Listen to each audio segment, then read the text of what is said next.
J'apprécie énormément votre travail. En tout cas, de la perspective du commun qui est la mienne, tu es le seul philosophe que je sache qui parle d'économie contributive. Et donc, je trouve qu'il y a encore toujours très très peu de penseurs qui réfléchissent à ce que j'appellerais moi un changement de régime de valeurs. Donc, quelque chose de quand même très très profond. Et donc, la première question, c'est un peu de voir comment tu vois la transition dans sa radicalité. Est-ce que c'est un changement à l'intérieur du capitalisme? Est-ce que c'est un changement beaucoup plus profond? Enfin, comment est-ce que tu vois cette mutation, cette transition et quel est le problème clé à laquelle ton travail s'attelle? Alors, ce que je crois, ce que nous croyons, parce que comme tu l'as dit, nous sommes un collectif en fait, donc moi je travaille jamais tout seul. Et aujourd'hui, il y a 3 collectifs qui sont mobilisés, c'est Ars Industrialis, l'Institut de recherche et d'innovation et le collectif Internation Genève 2020, voilà, qui sont 3 niveaux différents, avec un territoire par ailleurs qui est un laboratoire maintenant pour nous, donc c'est important parce que nous avons aujourd'hui des partenaires sur un territoire, ces partenaires aussi bien des habitants de cité HLM que des grandes banques, des associations, Benjamin Coria, par exemple, avec lequel nous discutons et dont j'espère bien qu'on va réussir à concrétiser quelque chose très bientôt avec lui parce qu'il est à Paris 13 et que c'est le territoire de l'Université Paris 13, de l'Université Paris 8, avec Yves Citon aussi, et beaucoup d'autres. Alors, nous, ce que nous croyons, c'est que l'enjeu fondamental, c'est une mutation du savoir.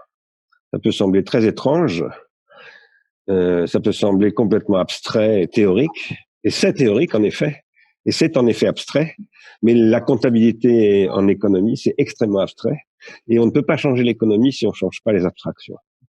L'économie, en tout cas l'économie monétaire, l'économie de marché, pas simplement du marché capitaliste, mais bien avant, est basée sur ce que Marx lui-même d'ailleurs appelait l'abstraction. Voilà. Le travail abstrait, etc. Il faut être capable de compter. Aujourd'hui, on compte avec de très mauvaises équations. Et en plus, on compte en croyant que tout peut être compté. Or, il y a des choses qu'on ne peut pas compter. Il y a des choses qui n'ont pas de prix. L'amour d'une mère pour son enfant, par exemple, ça n'a pas de prix. Voilà. L'enfant pour la mère n'a pas de prix, etc., etc. Je dis ça parce qu'on travaille beaucoup avec des mères de famille en ce moment, avec des enfants qui ont été intoxiqués par des smartphones, et on y travaille de manière très féconde, c'est absolument formidable ce qu'on fait avec ces gens-là. Mais ce que nous pensons, c'est que la théorie de la valeur, c'est ce que tu as employé le mot valeur à l'instant, Michel, la théorie de la valeur qui, disons grosso modo, pour les gens qui font de l'économie politique au sens moderne, démarre avec Adam Smith. Bon, il n'y a pas que Adam Smith, mais on pourrait dire que c'est le point de départ, Adam Smith. Eh bien, il faut la changer complètement. Nous pensons que la théorie de la valeur d'Adam Smith est dépassée. Pour une raison très précise, c'est qu'elle est basée sur la physique newtonienne. Or, le monde physique n'est pas du tout newtonien. Il l'est, mais localement et dans certaines réductions du système dynamique qu'est l'univers. Newton ne savait absolument pas que l'univers était un système dynamique. Donc, ça pose quand même 1000 problèmes. L'univers est un système dynamique, le système solaire est un système dynamique, et la biosphère est un système dynamique, et chacun d'entre nous est un système dynamique. Donc nous disons qu'il faut inscrire d'abord les mathématiques de Poincaré et d'une façon plus générale les mathématiques des systèmes dynamiques dans l'économie, premièrement.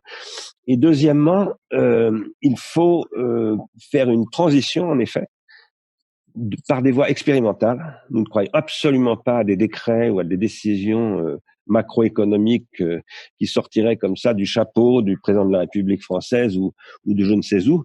Nous pensons qu'il faut expérimenter, mais par contre, pour expérimenter, il faut des hypothèses, il faut des concepts, il faut des méthodes. Donc, c'est pour ça qu'on a lancé ce programme, le territoire apprenant contributif de pleine commune, qui tourne depuis maintenant 2 ans et demi, avec des résultats sur le champ que je viens d'évoquer extrêmement positifs, sur d'autres champs très encourageants, sur d'autres champs difficiles, on a du mal parce qu'on rencontre évidemment des résistances, des obstacles de tout genre d'ailleurs, qui peuvent être patronaux, syndicaux, administratifs, etc. Mais ça, tout le monde connaît. Tous les gens qui ont fait un peu de terrain savent ça. Le deuxième point, c'est effectivement de développer une économie contributive qui consiste à rémunérer et à valoriser le travail plutôt que l'emploi. Nous pensons que l'emploi diminue, même quand il y a des statistiques qui disent l'emploi a augmenté ce mois-ci, c'est pas vrai. C'est vrai, mais c'est vrai dans une notion d'emploi qui est pas du tout celle de Keynes. Pour Keynes, l'emploi, c'était protégé sur le plan social, formation professionnelle, congé, éducation des enfants. Enfin, c'était un emploi très protégé qui donnait un vrai pouvoir d'achat et une solvabilité au marché comme à l'employé. Voilà. Aujourd'hui, on dit emploi quand un type gagne 2 euros par heure de l'heure. Donc, c'est pas du tout un emploi, ça. C'est un esclavage. C'est beaucoup plus proche de l'esclavage que de l'emploi. Donc, nous pensons que l'emploi diminue drastiquement partout dans le monde. Alors évidemment, il y a des endroits où il peut augmenter, ça peut arriver parce qu'il y a des opportunités, comme on dit dans le monde des affaires.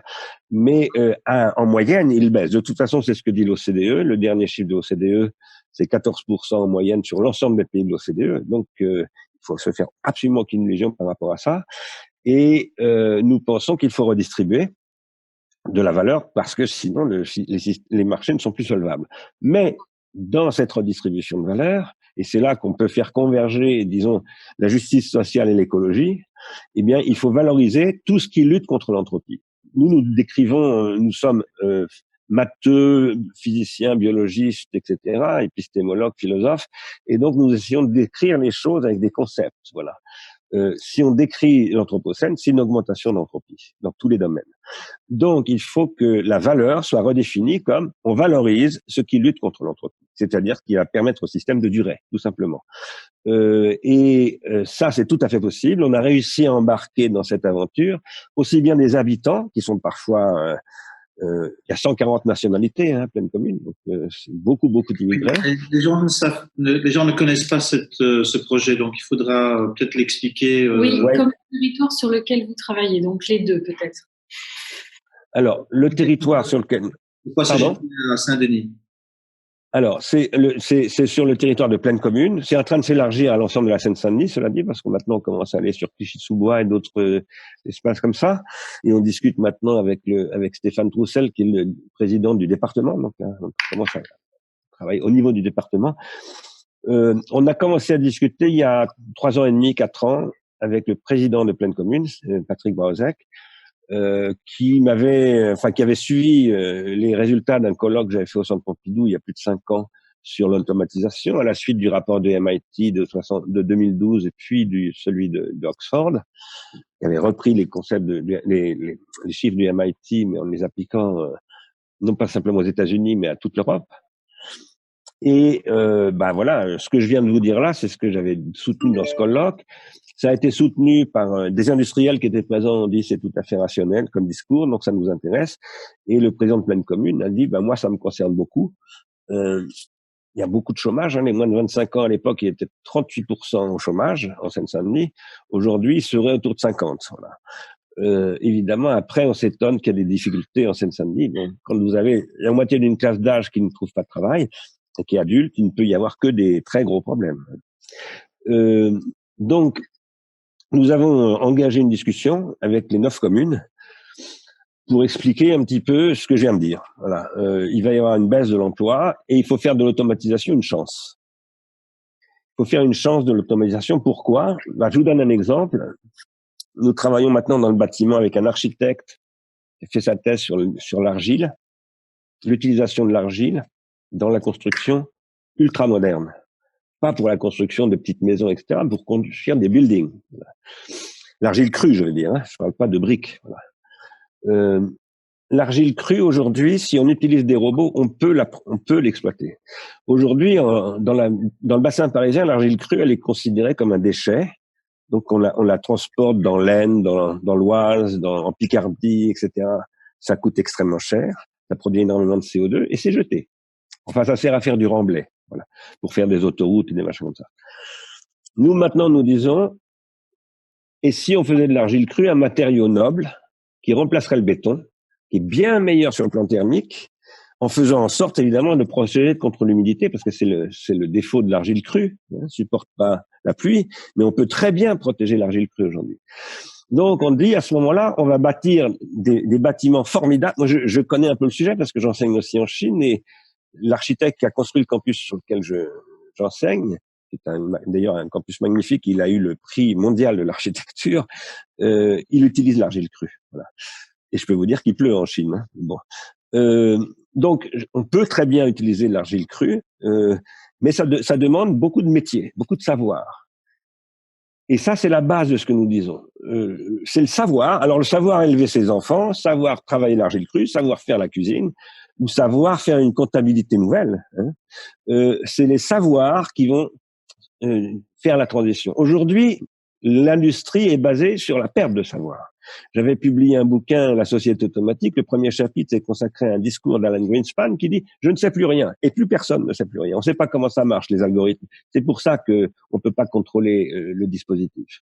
Et donc Greenspan lui-même est prolétarisé. Parce que perdre son savoir, Marx avait décrit ça en 1848, c'est être prolétaire. Un prolétaire, c'est pas quelqu'un qui est pauvre, c'est quelqu'un qui a perdu son savoir. En général, du coup, il devient pauvre. Voilà. Aujourd'hui, nous disons, il faut déprolétariser. Alors, on a du mal, évidemment, quand on a affaire à des partis extrême gauche qui ont passé leur vie à là pour le prolétariat, qui est la classe révolutionnaire, on a un peu de mal à se comprendre. Mais petit à petit, ça vient. Voilà. Et aujourd'hui, c'est ce qu'on essaye de faire, en utilisant aussi les concepts d'Amartya Sen, la recapacitation, voilà, parce que déprolétariser, c'est réencapacité. Et évidemment, nous nous appuyons, comme toi, Michel, sur le logiciel libre. Au départ, notre modèle, notre matrice, c'est le logiciel libre. Parce que le logiciel libre, ça repose sur la capacitation de tous les partenaires. Voilà. Donc, c'est ça que nous développons. On le développe aujourd'hui sur 6 chantiers. D'abord, le soin des enfants, parce qu'il y a une épidémie, les gens s'en rendent pas encore vraiment bien compte, il y a une épidémie mondiale d'intoxication des tout petits enfants par les smartphones, et ça touche des millions, même des centaines de millions d'enfants. C'est extrêmement grave, voilà. Donc nous avons démarré une clinique. Maintenant, beaucoup de gens viennent nous voir et voudraient qu'on généralise ça. Et nous disons, on peut pas généraliser comme ça. C'est pas un truc administratif. Il faut mobiliser un quartier. Il faut en capaciter les habitants. Il faut faire que les habitants travaillent avec les péricultrices, avec les médecins, etc., etc. Donc ça demande du temps. Ça fait 2 ans et demi qu'on y travaille. Et par ailleurs, nous pensons qu'il faut absolument développer cela dans le bâtiment, dans l'énergie, dans le recyclage. Et là, je parle de choses très concrètes qui sont en Seine-Saint-Denis, parce que si on était à Neuilly, ce ne seraient pas les mêmes objets. Si on était à New York, ce ne seraient pas les mêmes objets. Autrement dit, la localité est fondamentale. Alors, ça, j'aimerais bien comprendre. Donc, tu parles d'entropie, qui est un problème quand même de matière-énergie, et tu poses comme solution le savoir. Quelque chose qui est quand même immatériel. Donc, comment est-ce que ça s'agence, en fait? Et la relation entre le monde matériel et le monde immatériel. Et le lien. Oui. Savoir et lien, ce que vous dites. Oui. Alors, pardon. Allez-y. C'est bon. D'accord. Alors, l'entropie, c'est évidemment matériel, mais c'est pas seulement matériel. C'est un rapport. L'entropie, c'est pas une substance. L'entropie, c'est un rapport entre 2 systèmes qui ont une différence de potentiel sur le plan thermique, par exemple. Donc, ils vont créer un mouvement d'un système vers l'autre. Voilà. Donc, c'est un rapport, en fait. C'est pas simplement substantiel. Voilà. C'est pas simplement matériel, je veux dire. Par ailleurs, nous employons le mot entropie pas seulement au sens de la thermodynamique. C'est la thermodynamique qui constitue le point de départ. Mais quand on lit ce que Schrödinger dit du vivant, c'est plus simplement le vivant, c'est plus simplement l'entropie thermodynamique, c'est l'entropie de la vie et de la mort. La mort, c'est l'entropie et la vie, c'est la négantropie. Donc, et dans ce cas-là, l'entropie, c'est la destruction de la biodiversité. C'est toujours matériel, mais c'est une matière vivante. Et puis, troisièmement, il y a l'entropie informationnelle. Le crétinisme de masse actuel, qui est malheureusement une réalité dans laquelle on est tous pris, d'ailleurs, personne n'échappe à ça, parce que nous sommes crétinisés par nos smartphones. Nous tous, ou presque tous, nous avons tendance à aller voir notre smartphone sans même savoir pourquoi on le fait. Et c'est comme ça. Et c'est en plus une exploitation stratégique et systématique de nos comportements pulsionnels et obsessionnels et automatiques. Voilà. Eh bien, ça, c'est de l'entropie informationnelle. C'est pas ni thermodynamique ni biologique, c'est informationnel. Maintenant, évidemment, il y a des équations communes entre tous ces domaines, et c'est pour ça qu'on peut faire des corrélations entre ces domaines-là. Oui. Et même une entropie émotionnelle qui se traduit par une fin du dialogue, et on fait émerger une violence parce qu'il n'y a plus de rencontre, il n'y a plus de lien, il n'y a plus de dialogue, une espèce d'affrontement d'émotions qui sont immatures et qui vont provoquer de la violence et qui contribuent elles aussi à de l'entropie, mais c'est encore une autre forme d'entropie, c'est une entropie émotionnelle. Ouais, alors nous on l'appelle l'entropie psychosociale, qui est en général générée par l'entropie informationnelle, mais je suis tout à fait d'accord. En fait, en ce moment, on a un groupe qui s'appelle Pharmacon.fr qui travaille sur le concept de ce que nous appelons la néganthropologie.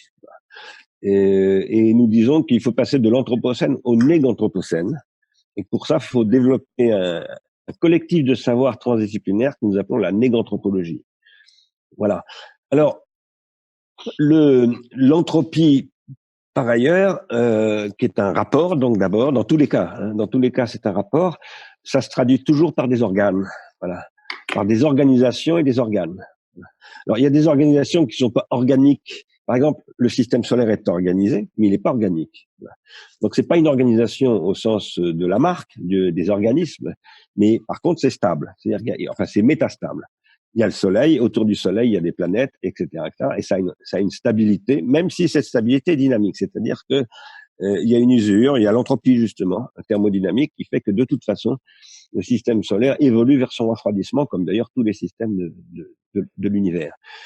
Après, il y a des organisations donc vivantes, et puis il y a des organisations artificielles. Un ordinateur, par exemple, ou une société, c'est une organisation artificielle. Et cette organisation, à la différence des organisations naturelles que sont les organes que décrit Schrödinger, qui eux sont spontanément négantropiques, sauf quand ils tombent malades, cancer ou infection, etc. Mais normalement, ils sont spontanément négantropiques. Eh bien, l'ordinateur, il n'est pas du tout spontanément négantropique.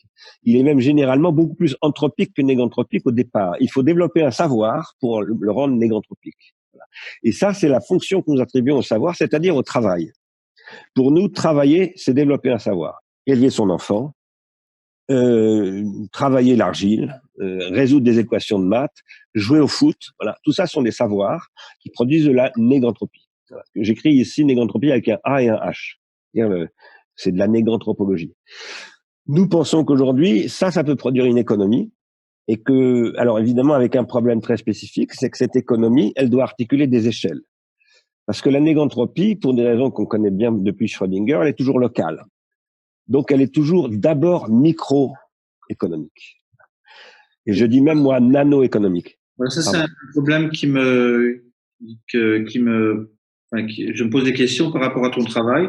Donc, tu parles de localité, tu parles d'expérimentation, mais tout ça sont des choses qui, a priori, ne se mettent pas facilement en échelle. Alors qu'on est quand même face aussi à un problème de structure mondiale. Donc, comment tu vois cette mise en échelle du local, de l'expérimentation vers un changement qui va quand même devoir être assez massif? Oui.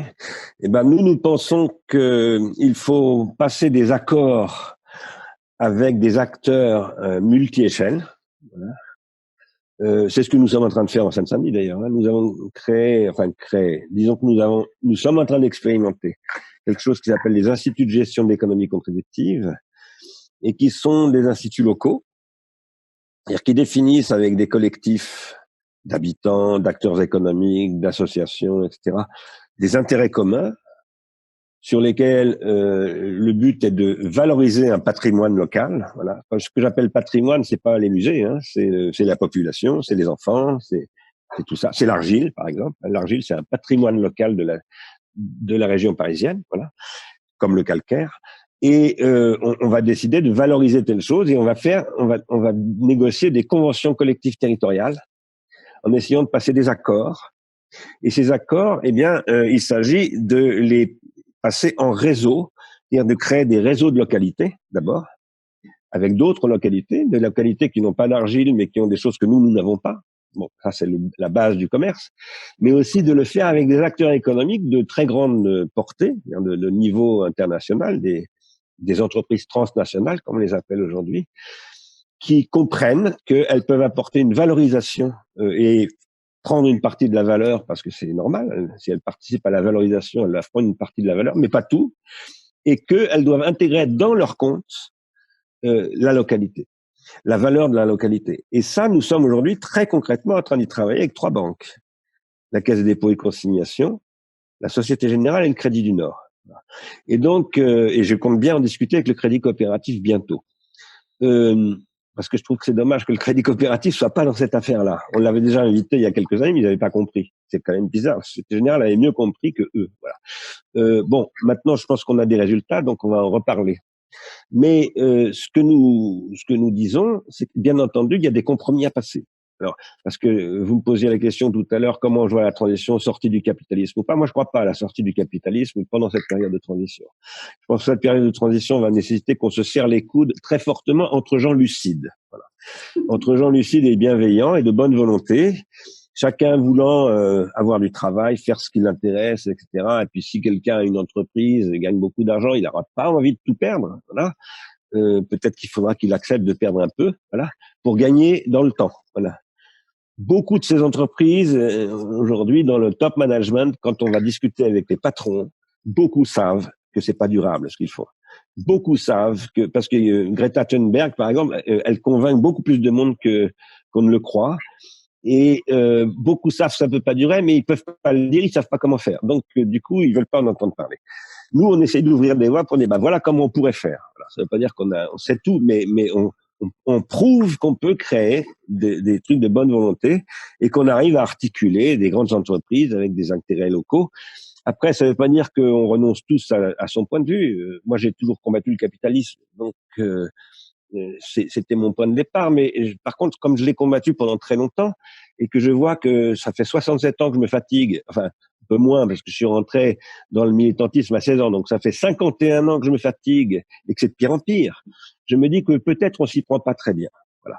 Donc, et que je pense, moi, il faut négocier en fait. C'est ce que j'appelle le nouveau grand compromis historique avec des acteurs du capitalisme qui ont d'un vrai savoir, parce qu'il y a des gens qui ont un vrai savoir dans le monde capitaliste, et ça c'est extrêmement important, et deuxièmement, qui sont lucides et qui sont de bonne volonté, voilà, qui sont prêts à prendre un peu de risque, voilà.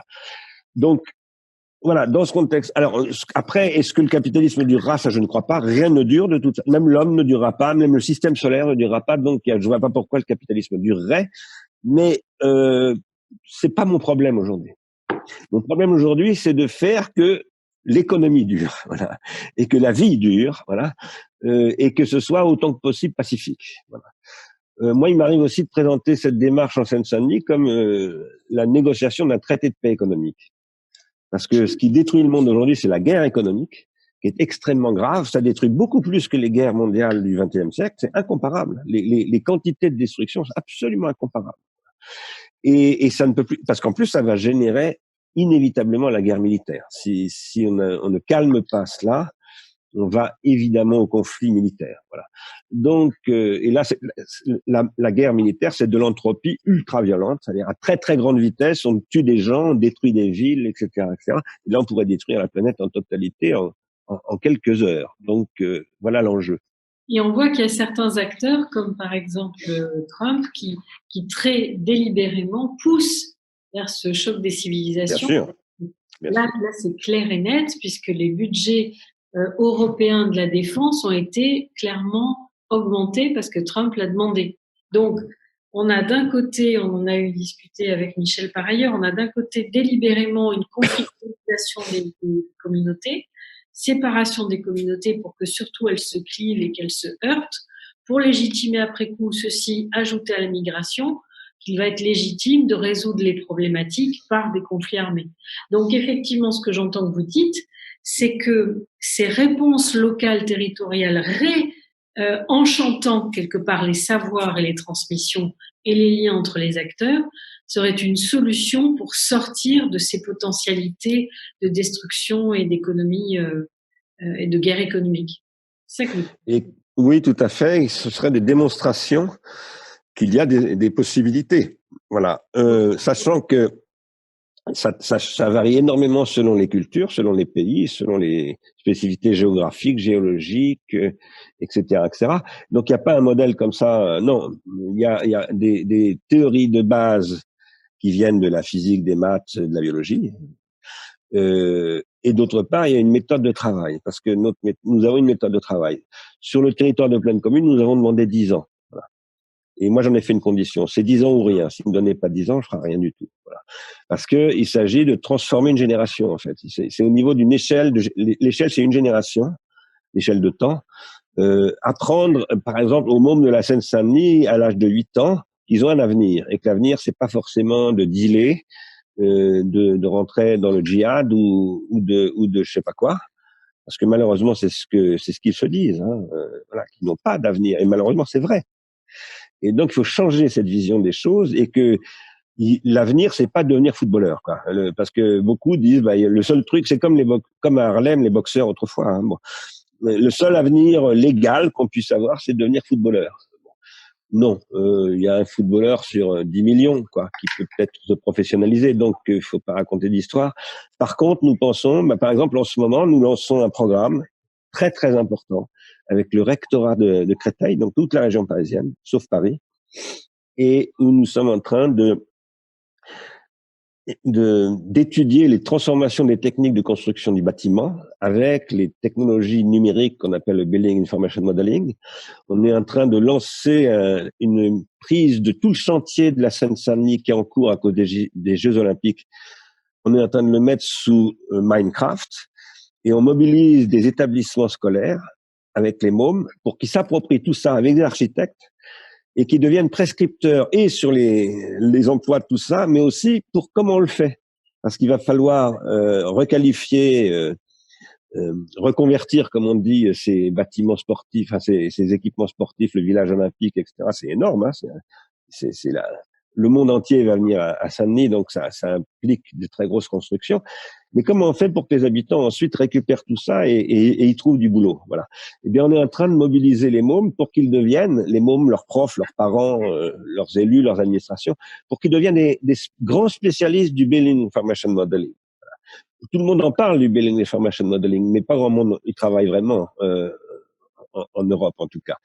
Donc nous pensons, alors je dis Building Information Modeling, mais c'est pas seulement ça, il y a aussi d'autres modèles, d'autres démarches industrielles qui sont pas sur cette norme-là, mais peu importe, c'est une tendance qui va vers la robotisation du bâtiment. Et comment on fait que cette robotisation du bâtiment permette de faire des bâtiments de bien meilleure qualité en donnant du travail à j'appelle ça les nouveaux compagnons du bâtiment. Voilà, nous travaillons dans ce registre-là de réencapacitation du territoire.